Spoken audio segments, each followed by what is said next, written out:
In the grand gilded theater of American dynasties, some figures command the spotlight with an almost gravitational force. Their names are etched onto university halls, museum wings, and the very bedrock of modern commerce. They are the titans, the patriarchs, the men who built empires. But within the orbits of these colossal figures, there are other stories, other legacies, stories of immense power, quiet influence, and profound personal sacrifice that often remain in the penumbra, just outside the full glare of history's floodlight. Today we delve into one such story, a story of a woman born into immense privilege who married into a name that was practically American royalty, a woman who became one of the most powerful and transformative figures in the world of modern art, a true queen in her own right. Yet for all her brilliance and achievement, her identity was perpetually entwined with, and often eclipsed by, the monolithic name she married into, Rockefeller. This is the story of Blanchette Ferry Hooker Rockefeller. It is a tale of exquisite taste, fierce intelligence, and groundbreaking philanthropy. But it is also a story of a devastating tragedy and the quiet, lifelong struggle of a woman whose own remarkable legacy was constantly at risk of being swallowed whole by the shadow of a great man and an even greater dynasty. Hers is not just a biography, it is a profound meditation on identity, memory, and the intricate, often heartbreaking ways in which a woman's history is written. To understand Blanchette, we must first step back into the world that created her, an America on the cusp of modernity, brimming with industrial energy and staggering wealth. She was born in 1909, not into the Rockefeller fold, but into a dynasty of her own making. This was the tail end of the Gilded Age, a period where industrial fortunes were reshaping the nation's cities and its social fabric. The air was thick with the promise of innovation and the scent of money. Her father was Elon Huntington Hooker, a brilliant chemical engineer and an industrialist of formidable ambition. He was the founder of the Hooker Chemical and Plastics Corporation, a company that would become a behemoth in the 20th century chemical industry. From him, Blanchette inherited not just wealth, but a worldview steeped in the power of progress, science, and industry. The Hooker family was part of the East Coast establishment, a world of manicured estates, exclusive social clubs, and a deeply ingrained sense of noblesse oblige, the belief that with great wealth comes great responsibility. However, that sense of industrial progress came with a complex and often dark side, a reality that complicates the gilded narrative. The Hooker Chemical Company, for all its success, would later become infamous for its connection to one of America's most notorious environmental disasters, Love Canal. Decades after the company sold a toxic waste landfill to the Niagara Falls School Board for $1, the leaking chemicals created a public health crisis that horrified the nation. While this tragedy unfolded long after Blanchette's formative years, it serves as a stark reminder that the great industrial fortunes of that era were often built on practices that left deep, lasting scars on the land and its people. This complex inheritance, a legacy of both great civic contribution and unintended devastating consequences, was a part of the world that shaped her. But Blanchette was no mere heiress in waiting. Her upbringing was a careful calibration of privilege and intellectual rigor. While society expected women of her class to master the arts of hostessship and social grace, her education was far more substantive. She was sent to the prestigious Miss Chapin's School in New York, and later to Vassar College, one of the Seven Sisters, and a crucible for bright, ambitious young women who sought more than just an advantageous marriage. At Vassar, a place that encouraged intellectual independence, Blanchette chose to major in music. This was not a frivolous pursuit or a simple finishing school flourish. It was a serious academic discipline that required discipline and a deep engagement with theory and history. It trained her mind to recognize patterns, to appreciate structure, and to understand the revolutionary shifts in composition that were mirroring the dramatic changes in the visual arts. In an era when many women's educations were still aimed at making them more cultivated companions for their future husbands, Blanchette was engaged in a genuine intellectual pursuit. She graduated in 1931, a young woman of culture and intellect, poised at the threshold of a world that was simultaneously contracting under the Great Depression and exploding with new artistic movements like modernism. The Jazz Age was over. The grim reality of breadlines had set in, and yet in the studios of Europe and New York, artists were creating work that was more challenging and radical than ever before. She was a product of the old world of industrial wealth, but her spirit was drawn to the new, the challenging, the modern.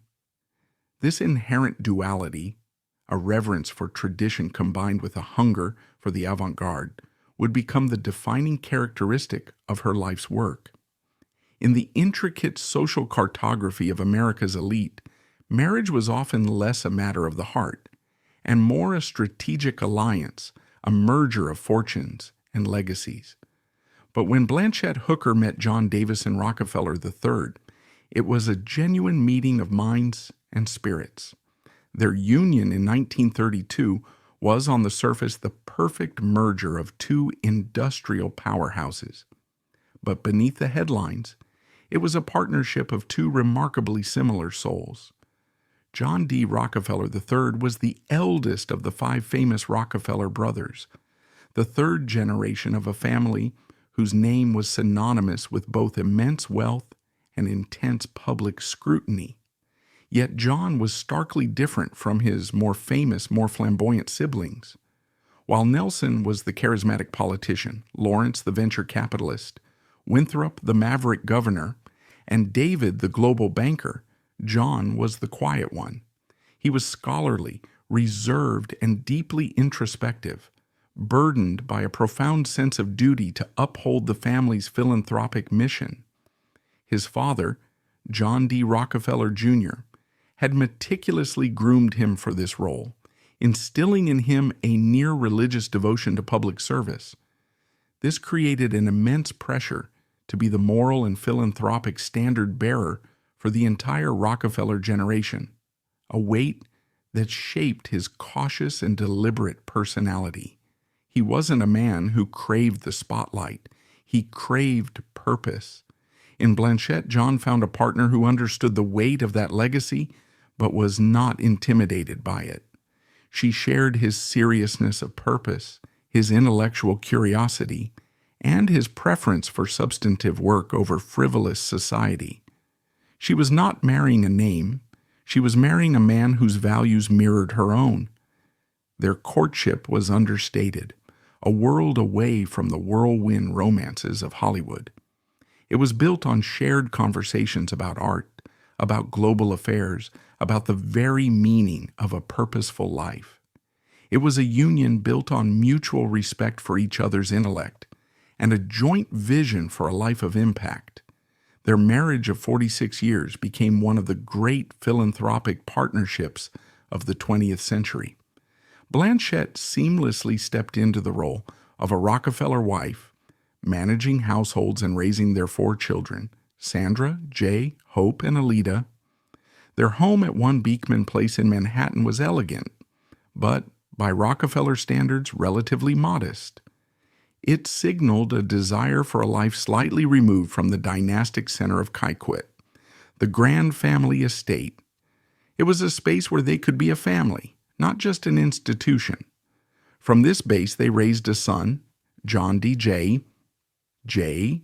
Rockefeller IV, who would carry the family's ethos of public service into the political arena, becoming governor and later a long-serving U.S. Senator for West Virginia. But Blanchette was never just a supporting character in this domestic and public drama. John deeply valued her counsel. He relied on her impeccable taste, her sharp judgment, and her innate understanding of people. They were a team, working in quiet concert to direct the family's immense resources toward causes they believed in.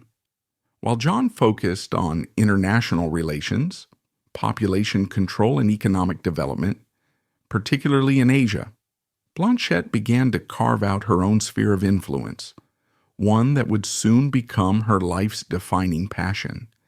And it all started with a family connection to a revolutionary new institution, the Museum of Modern Art.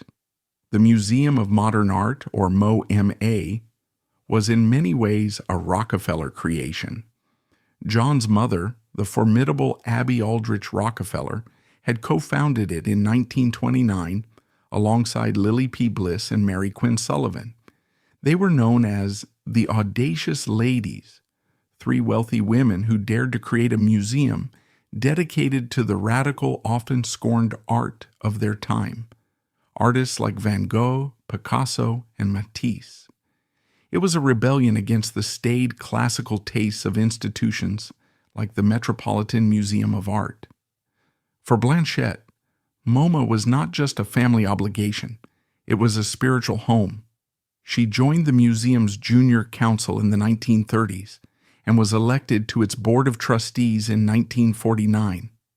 From the very beginning, her colleagues recognized that she was not just another wealthy patron. She had the eye. She possessed a deep, intuitive understanding of modern art, nurtured by her Vassar education and a lifetime of cultural immersion. She didn't just appreciate the art. She understood its language, its provocations, and its historical importance. She could walk into an artist's studio and discern not just the quality of the work, but its potential, its place in the unfolding conversation of art history. For decades, she was a quiet but powerful force on the board, helping to shape the collection and support the museum's vision. But it was in 1972 that her role transformed dramatically. In a move that was both groundbreaking and perfectly logical, Blanchette Ferry Hooker Rockefeller was elected president of the Museum of Modern Art. She was the first woman to ever hold the position, a shattering of a glass ceiling in a world still dominated by men. Her presidency, which she held for 2 separate terms until 1985, was not a ceremonial one. She took the helm during a turbulent period for New York City and for the art world. The city was teetering on the brink of bankruptcy, and public funding for the arts was drying up. Simultaneously, the art world itself was fragmenting into a dizzying array of new movements, pop art, minimalism, conceptual art, that challenged the very definition of what art could be. Blanchette navigated these treacherous waters with extraordinary skill. She was a formidable fundraiser, using her vast network and personal credibility to secure the museum's financial future during lean times. She was a master diplomat, mediating the often fiery disputes between strong-willed curators, temperamental artists, and conservative trustees. She understood that a museum was not a monolith. It was a delicate ecosystem of competing visions and egos. She had the rare ability to make everyone in a room feel heard, while gently but firmly steering the institution toward her own ambitious goals. Most importantly, she was the museum's guiding artistic conscience. She championed difficult, challenging work, ensuring MoMA remained a vital, relevant institution rather than a mausoleum of early modernism. She presided over some of the museum's most legendary exhibitions, including the monumental Pablo Picasso retrospective in 1980. This was a blockbuster show of unprecedented scale, occupying the entire museum and drawing enormous crowds, solidifying Picasso's titanic reputation and redefining what a museum exhibition could be. It was a massive logistical and financial undertaking, and it was Blanchette's leadership that made it possible. One of her greatest triumphs was overseeing the museum's massive expansion project in the late 1970s and early 80s. It was a hugely ambitious and controversial undertaking that involved building a residential tower atop the museum to finance a doubling of its gallery space. The project was fraught with architectural challenges, financial risks, and political hurdles. Blanchette was the steady hand at the center of the storm. She marshaled the resources, soothed the frayed nerves, and pushed the project forward with relentless determination.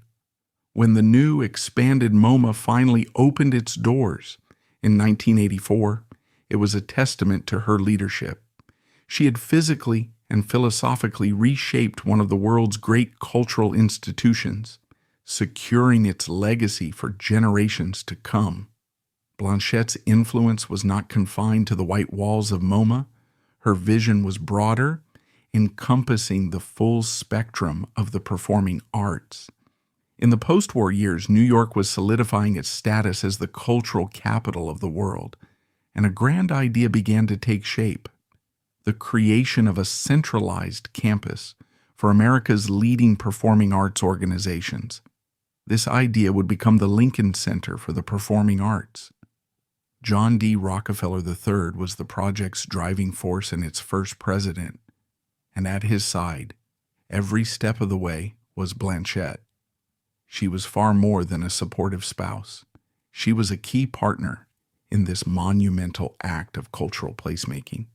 She sat on the center's board and was deeply involved in the aesthetic and programmatic decisions that would define it.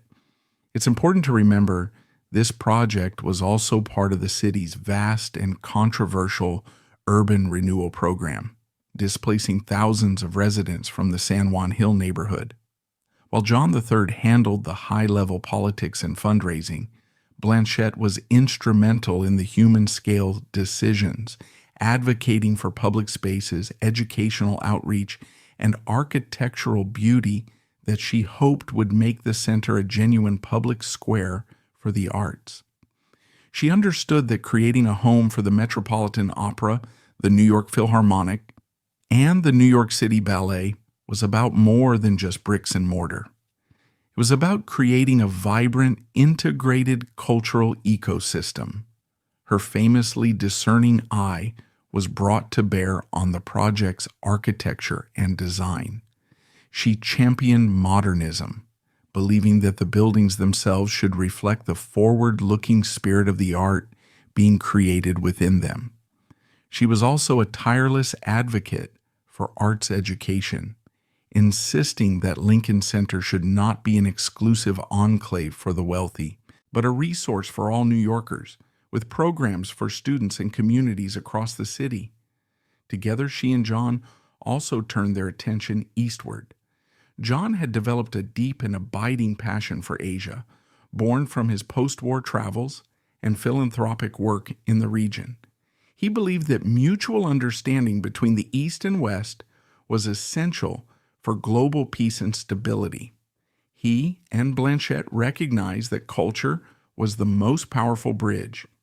In 1956, they founded the Asia Society, an institution dedicated to educating Americans about Asian art, culture, and politics. Once again, Blanchette's role was pivotal.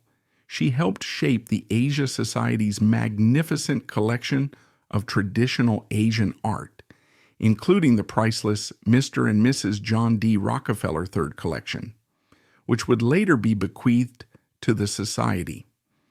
This was not a collection assembled by advisors. It was painstakingly and personally chosen by the two of them over decades of travel. It contained masterpieces of Chinese ceramics, South Asian stone sculptures, and exquisite Japanese screen paintings. Their connoisseurship was genuine.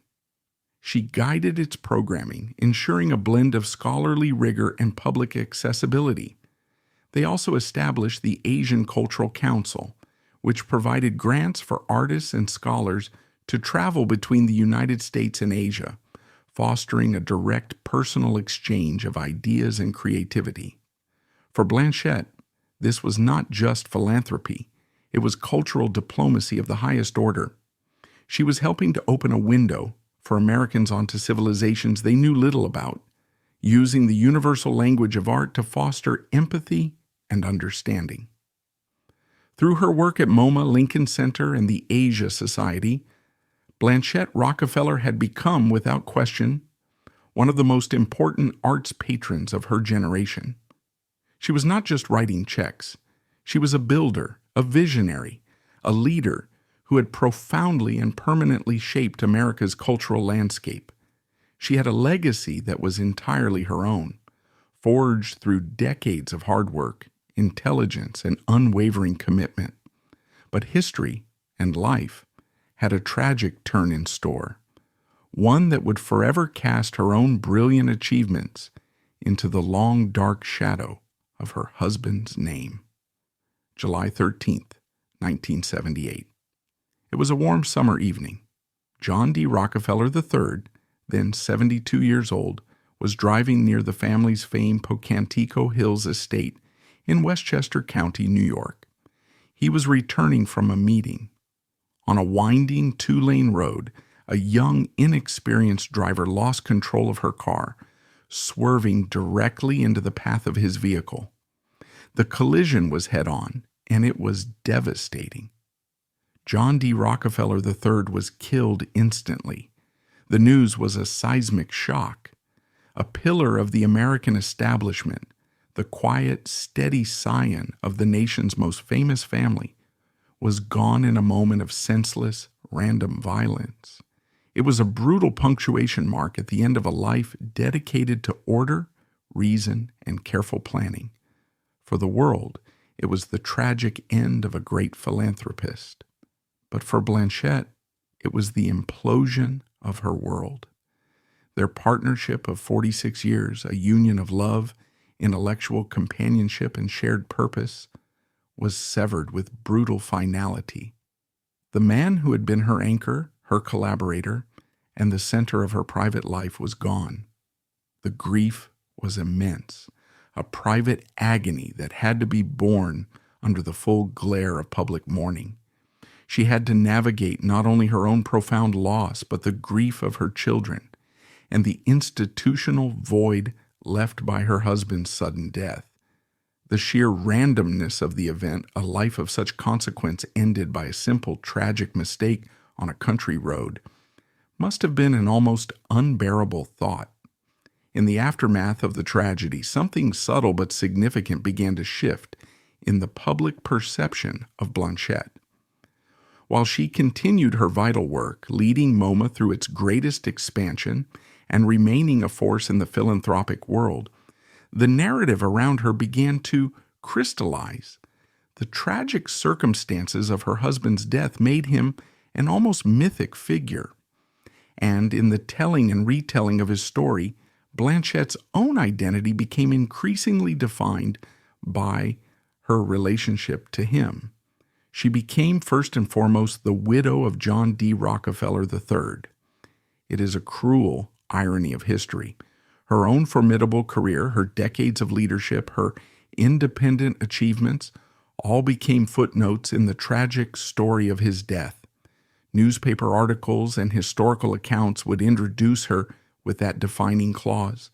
Her presidency at MoMA was often framed as her carrying on the family's work, a dutiful continuation of a legacy rather than the culmination of her own lifelong passion and expertise. This phenomenon, the swallowing of a woman's identity by a powerful husband's name, is not unique, but in Blanchette's case it was particularly pronounced. The Rockefeller name was simply too vast, too resonant, too overwhelmingly famous. Even her own significant premarital heritage as a hooker was often overlooked. She was a Rockefeller, and her story was now inextricably, tragically, linked to the loss of its quiet patriarch. We see this pattern throughout history, where even the most accomplished women become satellites to the men they marry, their own light refracted through the prism of his. We can only speculate on the private toll this took. To have built so much, to have led with such distinction, only to see your own name become an echo of your husband's. There is a little-known quote attributed to her from an interview years later, where a reporter asked about her role in the family's philanthropy. She reportedly replied with a wry, almost weary smile, "Everyone assumes my primary job was to attend the dinners. They forget I also had to choose the paintings." It was a fleeting, subtle glimpse into her awareness of this perception, a quiet assertion of her own agency and intellectual contribution. It speaks volumes about the unseen labor, both emotional and intellectual, that women like her performed, work that was essential to the family's success but was rarely acknowledged as real work. It was the quiet, constant pushback against the shadow that threatened to consume her narrative. In the years following John's death, Blanchette poured her energy into her work with a renewed intensity. It was perhaps a way to process her grief, but it was also a reaffirmation of her own purpose. The triumphant opening of the new MoMA in 1984 was the crowning achievement of her career, a moment of profound personal and professional validation. She had fulfilled her vision, honored her mother-in-law's legacy, and secured the museum's future. For a moment, her own legacy stood brilliant and unobscured. But as the 1980s progressed, a new, insidious shadow began to fall over her life. Blanchette, a woman whose mind had been her greatest asset, sharp, discerning, and culturally encyclopedic, began to suffer from the cruel depredations of Alzheimer's disease. The illness slowly, inexorably stole her memories, her clarity, and the very essence of the brilliant woman she had been. The mind that could distinguish a Monet from a Manet at 50 paces, that could navigate the complex finances of a major museum, and that could recall decades of conversations and relationships, began to betray her. It was a final tragic irony. A life dedicated to preserving the memory of culture was ending with the fading of her own. She passed away in 1992 at the age of 83 from pneumonia, a complication of the disease. Her obituaries were filled with praise for her life of service and her immense contributions to the arts. They rightly celebrated her as a great philanthropist and a towering figure in New York's cultural scene. But nearly every headline, every lead sentence, identified her first as the widow of John D. Rockefeller III. The shadow held fast, even in death. So what, then, is the ultimate significance of Blanchette Ferry Hooker Rockefeller? Why does her story still resonate today? Her tangible legacy is monumental and undeniable. If you have ever marveled at a Picasso at MoMA, been moved by an opera at Lincoln Center, or discovered a piece of ancient Japanese pottery at the Asia Society, you have been touched by her life's work. She was not just a patron. She was a cultural architect who believed that art was not a luxury, but a fundamental necessity for a vibrant, humane society. She enriched the cultural life of her nation in ways that are almost impossible to quantify. Her life forces us to ask difficult questions. How do we properly measure the contributions of women who worked within powerful family structures? How do we separate a woman's independent achievements from the legacy of her famous husband? In remembering Blanchette, we are challenged to look more closely, to read between the lines of history, and to restore the full dimension to women whose stories have been flattened or simplified. She represents a generation of powerful women whose work was foundational, but whose names are often footnotes.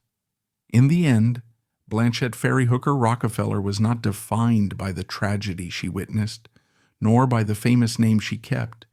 She was the quiet strength behind a cultural renaissance, the profound intellect that shaped great institutions, and a visionary who saw in art the power to transform and to heal. Her life was one of immense achievement, marked by a deep sense of purpose.